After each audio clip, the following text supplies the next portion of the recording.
तर मंडळी, स्वामी म्हणतात आता तयार राहा एक मोठ्या बदलासाठी. हा बदल बाहेरून कमी आणि आतून जास्त असेल.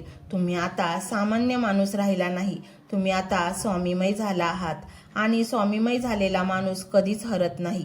आता स्वामी तुमच्या आत डोकावून पाहण्यास सांगत आहेत. तुमच्या हृदयाचा जो कप्पा स्वामींसाठी राखून ठेवला आहे, तिथे अजूनही काही जुन्या आठवणींचे ढिगारे साचलेले आहेत.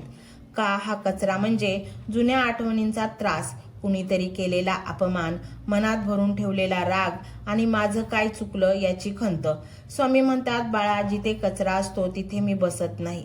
मला राहायला स्वच्छ आणि निर्मळ जागा लागते. त्यामुळे आजपासून एक नवीन शुद्धीकरण प्रक्रिया सुरू करा. ती म्हणजे माफ करणे. ज्यांनी तुम्हाला रडवलं, ज्यांनी तुमचा विश्वासघात केला, त्यांना मनातून माफ करून टाका. त्यांच्यासाठी नाही तर स्वतःसाठी. कारण जोपर्यंत तुम्ही त्यांना